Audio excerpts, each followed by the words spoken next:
Assalamualaikum warahmatullahi wabarakatuh. Alhamdulillahi rabbil alamin, wa bihi nasta'in ala umuri dunya waddin. Wassalatu wassalamu ala ashrafil anbiya'i wal mursalin wa ala alihi wa sahbihi ajma'in. Amma ba'd. Muslimin muslimat yang dirahmati oleh Allah Azza wa Jal, pertama kita bersyukur kepada Allah Subhanahu wa Ta'ala kerana pada malam ini kita dapat sekali lagi mendirikan salat qiyam pada malam yang ke-22 Ramadan. Di kalangan salaf, apabila mereka masuk pada malam-malam akhir di dalam bulan Ramadan, mereka akan kurang tidur dan memperbanyakkan salat. Ramai orang tanya, macam mana kita nak dapat Lailatul Qadar? Mudah. Sangat mudah untuk kita mendapat Lailatul Qadar, ialah dengan kita mendirikan salat pada malam itu. Tidak ada jalan dan cara untuk kita mendapat Lailatul Qadar itu, kelebihan di dalamnya, melainkan kita mendirikan salat. Maka sebab itu tak ada petua ataupun tak ada cara macam mana kita nak dapat. Tak ada doa macam mana kita nak dapat, melainkan apabila masuk malam-malam yang akhir, kita salat dengan banyak pada malam-malam tersebut. Sebab itu kita kurangkan tidur. Nabi SAW apabila baginda memasuki 10 yang akhir, baginda meninggalkan rumah, keluar daripada rumah dan masuk ke dalam masjid bertujuan untuk mendirikan salat. Jadi kalau kita duduk di rumah, mungkin kita tidur banyak. Jadi kita pergi masjid. Pergi masjid pula bukan untuk tidur. Malangnya sebahagian orang dia bagus, dia dah pergi masjid dah, dia dah pergi i'tikaf, tapi dia pergi tidur saja. Tak dapat tak? Dia masuk dalam masjid, dia lena tu sampai subuh. Dekat nak sok dia bangkit makan. Itu dia sembahyang subuh. Sedangkan tujuan kita masuk ke dalam masjid adalah untuk mendirikan salat. Kalau kita ada halangan, tak boleh pergi masjid, bukanlah bermaksud terhalang untuk kita dapat Al-Qadar itu, kelebihan itu, tetapi tetap kita dituntut mendirikan salat. Hadirin mukminin, apa yang saya nak kongsi pada malam ini ialah doa yang diajar oleh Nabi SAW, yang mana kita semua dituntut untuk membacanya. Doa yang Nabi ajar ini penting, dan dalam hadis Nabi membacanya selepas daripada tasyahud, dan sebahagiannya sebut selepas daripada salat, iaitu Allahumma a'ini ala dzikrika wa syukrika wa husni ibadatik. Di samping kita mendirikan salat tadi ni, kita dituntut memperbanyakkan doa di malam-malam akhir Ramadan. Kerana apabila Allah menyatakan tanazzalul malaikah, turunnya para malaikat, dia bukan turun kosong, dia ada tujuan. Kalau kita tengok Malaikat turun pada malam itu dengan ramainya, bertujuan untuk menulis takdir kita. Sebab itu para ulama seperti At-Tabari umpamanya, ketika dia menafsirkan ayat surah Ad-Dukhan, siapa yang ada masa boleh balik tengok surah Ad-Dukhan ayat yang keempat dan kelima. Di dalam surah Ad-Dukhan, Allah menjelaskan apa yang dikatakan dengan malam Lailatul Qadar tu. Kita nak faham makna malam Lailatul Qadar tu, kita kena tengok surah Ad-Dukhan ayat 4 dan 5. Yang mana Allah Azza wa Jal menyatakan pada malam itu diputuskan urusan yang besar di sisi kami berhubung dengan takdir manusia. Maknanya pada malam Lailatul Qadar ditulis tentang ajal kita, ditulis tentang rezeki kita, ditulis tentang bahagia kita, ditulis tentang haji kita, ditulis tentang ketentuan yang akan berlaku tahun hadapan. Apa sahaja yang akan berlaku pada tahun hadapan ditulis dan ditentukan pada malam Al-Qadar. Dalilnya dalam surah Ad-Dukhan ayat 4 dan 5 tadi. Jadi sebab itu penting untuk saya dan tuan-tuan mengingatkan ahli keluarga kita berdoa. Termasuk orang yang tak boleh salat, isteri-isteri kita yang uzur, orang yang sakit terlantar di hospital, yang tak boleh mendirikan tarawih, tak boleh untuk qiyam di masjid, bangkit juga tengah malam, doa. Kita suruh anak-anak kita bangkit, suruh mereka bangkit pukul 4 pagi, 5 pagi. Isteri-isteri kita bangkit. Bukanlah bermakna bila kita tak boleh salat tu kita tidur, kita tak buat apa. Memanglah kita tak boleh qiyamul lail, tak boleh tahajud, tapi kita disuruh doa. Aisyah tanya Nabi nak buat apa? Nabi kata doa. Doa ni luas. Kita doa supaya takdir kita menjadi baik. Allah Azza wa Jalla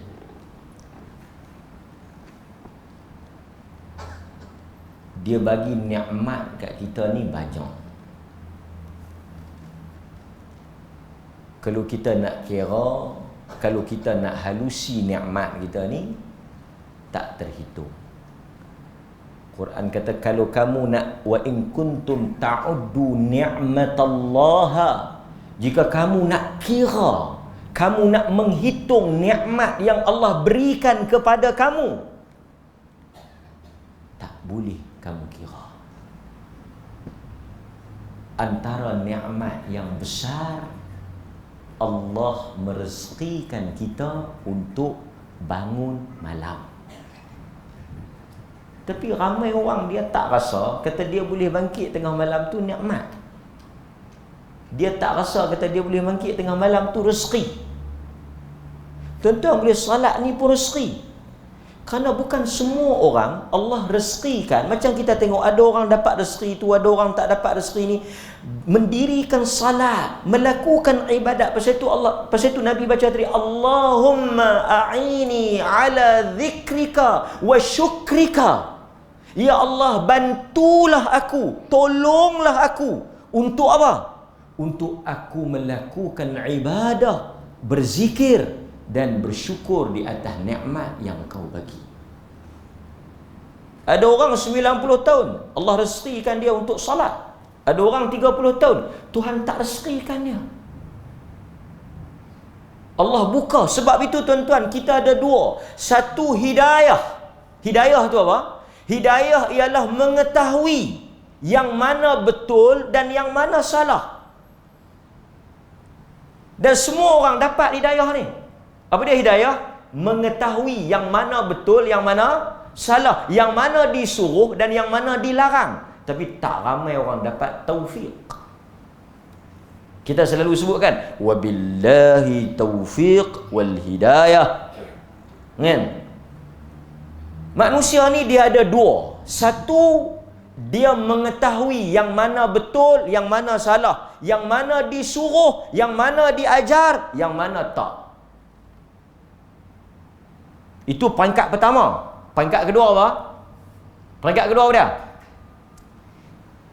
Melakukan apa yang kita tahu. Pasal itu tuan-tuan tengok, ketika azan, tuan-tuan boleh ikut tak lagi? Kan mengantuk lah. Boleh ya? Mengantuk kita mati. Ketika azan, Tuhan suruh kita kata lagu mana muazzin kata. Betul tak? Allahu Akbar, Allahu Akbar. Kita pun Allahu Akbar, Allahu Akbar. Asyhadu an la ilaha illallah, asyhadu anna Muhammadar Rasulullah. Tapi bila Tuhan ataupun Tuhan ajak muazzin lah, maksudnya syariat azan tu, bila muazzin Tok Bilal sebut hayya 'alas salah, kita kata apa? Hayya 'alas salah. Mai sembahyang. Kita kata apa? Kita tak kata mai sembahyang. Nampak? Dia kata mai sembahyang. Dia kata mai sembahyang. Hayya 'alas salah tu mari salat. Mari mendirikan salat. Mari menunaikan salat. Mari salat berjamaah. Dengar tak? Dia dengar tak? Dia pi tak? Ada yang pi, ada yang ni yang saya kata tadi. Sebab itu benda yang patut menjadi muhasabah kita, patut menjadi tanda soal dalam diri kita. Dia bukan sekadar mengetahui. Berilmu ni, ramai orang berilmu. Tapi peringkat yang paling sukar, yang paling payah ialah apabila kita nak buat apa yang kita tahu tu. Pasal itu bila Allah kata mari salat, muazzin kata mari salat, kita kata apa? La haula wala quwwata illa billah. Kalau Tuhan tak merezekikan benda tu, kalau Tuhan tak memberikan kekuatan, aku tak boleh pergi. Pasal itu tuan-tuan mai ni bukan kerana kekuatan yang ada pada kita.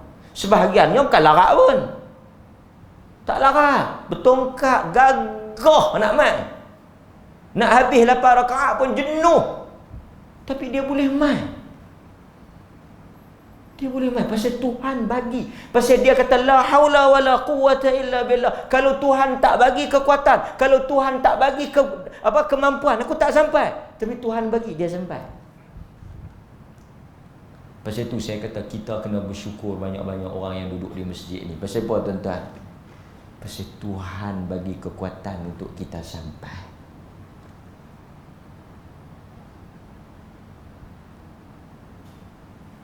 Dan ramai orang ada kekuatan, dia tak sampai di sini, dia sampai tang lain. Nak pi tang tu kena ada kekuatan tak?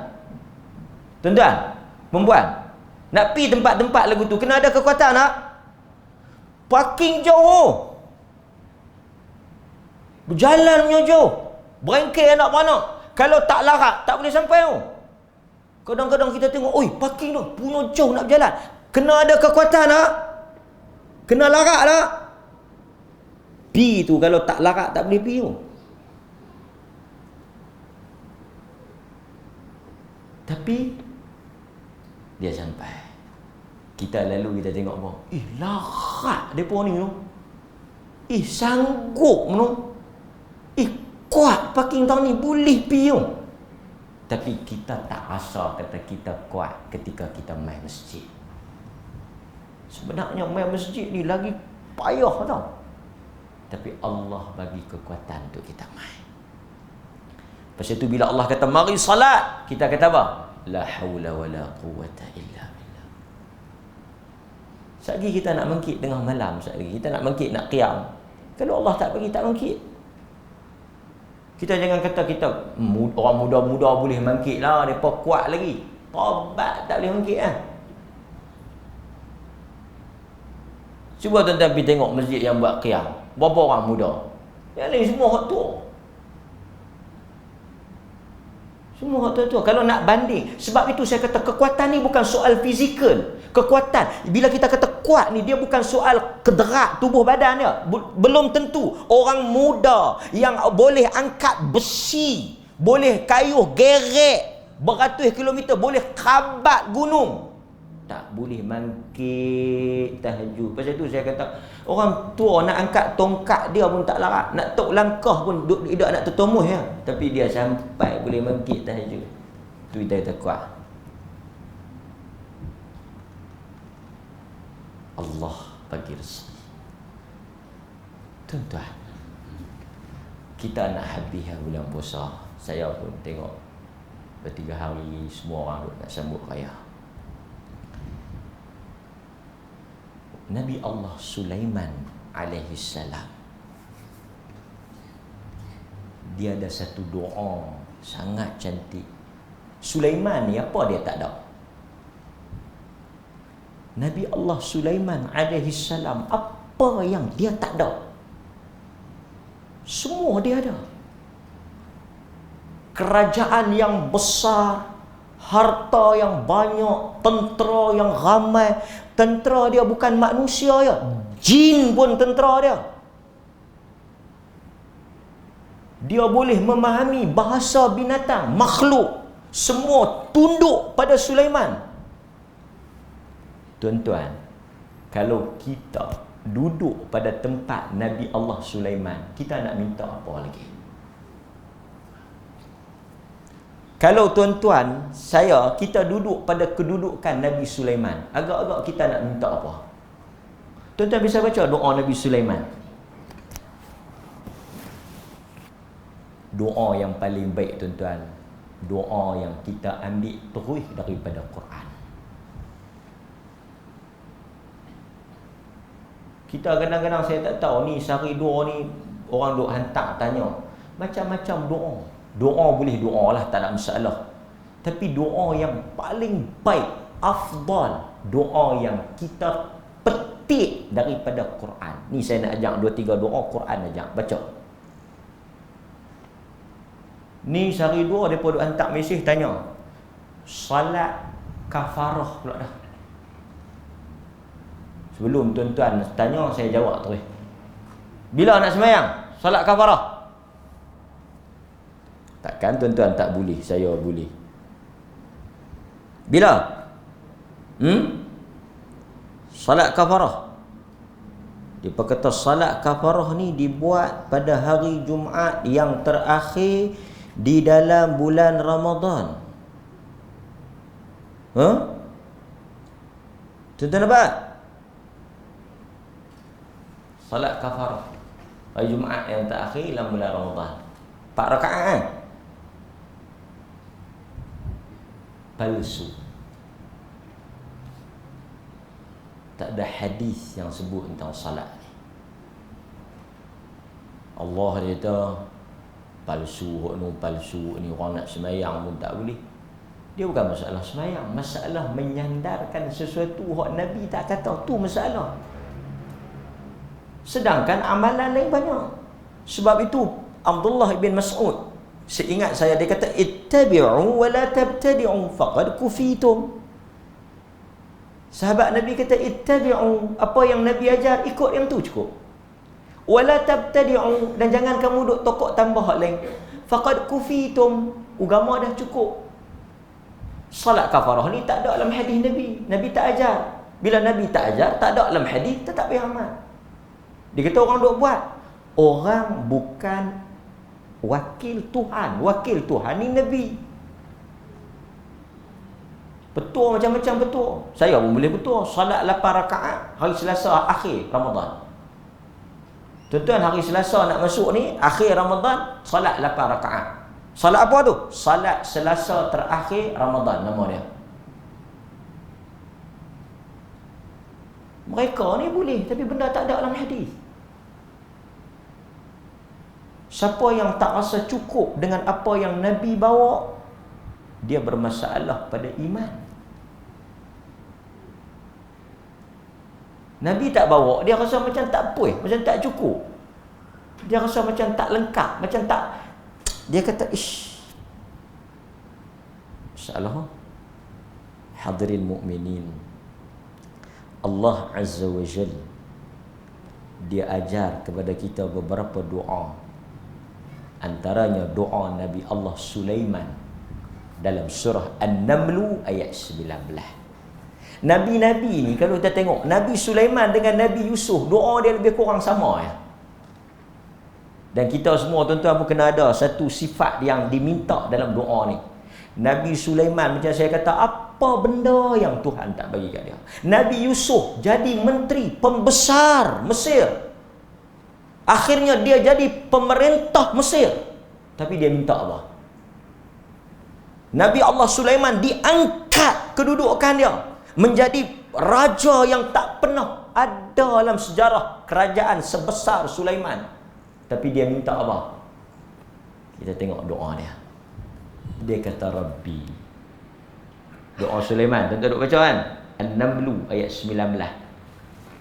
Rabbi auzi'ni an ashkura ni'mataka allati an'amta 'alayya wa 'ala walidayya wa an a'mala salihan tardah wa adkhilni birahmatika fi ibadika salihin. Cantik. Bila kita baca tuan-tuan, kita rasa satu perasaan. Kita salat, kita baca. Tengah malam masa tahajud kita baca. Rabbi auzi'ni an ashkura ni'mataka allati an'amta 'alayya. Ya Allah, ajarkan kepada aku macam mana nak bersyukur kepada Engkau. Di atas nikmat yang Kau beri kepada aku, setengah orang dia tak perasan, kata Tuhan bagi kat dia nikmat banyak. Pandai, cerdik, duit banyak, sehat, anak, zuriat, keturunan, isteri, pangkat, kelayakan, kelulusan, jawatan. Dia tak rasa dia nikmat, sehingga dia tak baca doa Sulaiman. Sulaiman yang sehebat-hebat Nabi, sebesar-besar kerajaan itu, raja yang mempunyai segala-galanya, dia kata Rabbi auzi'ni an ashkura ni'mataka allati an'amta 'alayya wa 'ala walidayya. Ya Allah, ajar aku untuk aku bersyukur di atas nikmat yang Kau berikan kepada diri aku dan kepada ibu dan ayah aku. Kemudian nak habaq kata dia bersyukur, tuan-tuan. Nak habaq kata kita terima kasih, bersyukur ni. Tuan-tuan, kadang-kadang anyok duit orang kita ni tau. Saya pergi urus zakat. Apa? Sebahagian orang pergi zakat di Maib tu. Jumpa orang makcik, nampak lekeh makcik, 2-3 orang makcik daripada Batu Limau. Saya duk urus zakat ni, duk hantar buat apa ni. Dia tu ustaz mana? Dia kata saya urus zakat. Yang saya kata makcik mana? Dia tak kenal kami duk ikut kelas di Batu Limau. Ni mai buat apa? Kita mai bayar zakat sikit. Uish. Kira hebat dia pada saya. Saya tak bayar zakat. Urus zakat lah. Mai 2-3 orang lepas. Kami keluar daripada Tambung Haji, malah nak balik, langsung mai pejabat zakat ni. Lepas tu dah saya duk tulis risik tu, mereka pun bayar, saya duk tepi tu. Khani tu yang bayar zakat apa? Bayar zakat pendapatan 2,000. Zakat simpanan 2,000. Ush. Banyak tu ni, kalkulator duk dekat. Kita pun tahulah sikit-sikit. Teka berapa duit dia. 2,000 zakat dia, kita pun kali 2,000, 2.5. Kalau 2,000 berapa? Weh, banyak duit orang tu ni. Tapi nampak lekeh lah. Zakat pendapatan, zakat emas. Kawan dia pula, kawan dia tu kita nampak lagi dhaif pada dia. Lagi banyak dia bayar. Tapi saya dah kerja, kalau tidak saya kata nak balik, saya boleh tolong hantar. Mana tahu ada zakat lebih-lebih. Tapi kadang-kadang kita nampak orang biasa ya, tapi Tuhan bagi kat dia nikmat banyak. Tuhan bagi kat dia rezeki. Kita kadang-kadang kita duk rasa kita tak ada apa, Tuhan tak bagi apa kat aku. Kita duk banding orang lain lebih banyak pada kita, tapi kita tak rasa kita pun banyaknya lebih tau Tuhan bagi. Maka Sulaiman minta apa? Wa an a'mala salihan tardah. Ya Allah, rezekikanlah aku untuk aku beramal. Nampak? Sulaiman yang begitu berjaya, yang begitu banyak nikmat, dia minta apa? Untuk beramal. Bukti seseorang itu bersyukur, dia memperbanyakkan amalnya. Pasal itu Aisyah tanya dekat Nabi, pasal apa salat banyak? Afala akuna abdan syakura. Aku nak jadi hamba yang bersyukur. To prove kata kita bersyukur, kita sembahyang bagi banyak. Ini lagi banyak lagi tuan. Lagi banyak lagi culas. Sedangkan lagi banyak patut lagi salat banyak. Lepas tu Sulaiman minta apa? Rabbi wa adkhilni bi rahmatika. Yang ni kemuncak tuan-tuan. Cita-cita yang paling besar, harapan yang paling besar, tuan-tuan nak jadi apa? Kita selalu tanya anak kita nak jadi apa? Kita selalu tanya diri kita nak jadi apa? Tuan-tuan nak jadi apa? Ada tak teringin jawatan apa-apa ke? Pangkat apa-apa, ada teringin nak jadi datuk ke apa ke? Tak datuk pun dapatlah, pingat apa-apa, ada teringin. Sulaiman teringin apa? Dia jadi raja dah. Dia nak apa lagi? Takkan nak jadi raja pada raja, mana ada dah. Dia raja dah. Sulaiman dah jadi raja dah. Nak kata manusia ikut dia, jin ikut dia, binatang ikut dia. Dia nak minta apa? Tengok dia minta apa? Wa adkhilni bi rahmatika fi ibadika salihin. Ya Allah, aku nak minta satu lagi ya. Masukkan aku di kalangan hamba-hambamu yang saleh. Ini juga yang dibaca oleh Nabi Allah Yusuf alaihissalam. Nabi Yusuf pun dapat segala-galanya, tuan-tuan. Dia jadi menteri keuangan, jadi pembesar. Akhirnya dia jadi pemerintah Mesir. Tengok dia minta apa? Dia kata fatiras samawati wal ard. Anta wali fid dunya wal akhirah. Tawaffani musliman wa alhiqni bis salihin. Sulaiman minta apa tadi? Wa adkhilni bi rahmatika fi ibadikas salihin. Yusuf minta apa? Tawaffani musliman wa alhiqni bis salihin. Dua-dua tu minta kami nak jadi orang saleh. Akhirnya tuan-tuan, 10 yang akhir doa supaya Allah masukkan kita di kalangan senarai orang yang saleh. Tak ada apa pun tak apalah. Tak ada gelaran, tak ada jawatan, orang tak panggil kita apa pun tak apalah. Tapi kurang-kurang kita masuk apa tadi? Min ibadikas salihin. Kita dapat gelaran yang besar, orang saleh. Mudah-mudahan Allah rahmat kita insya-Allah. Allah berkat majlis ni. Wassallallahu ala nabiyina Muhammad wa ala alihi wa sahbihi wasallam. Mudah-mudahan Tuhan masukkan kita di kalangan orang-orang saleh. Walhamdulillahirabbil alamin. Assalamualaikum warahmatullahi wabarakatuh.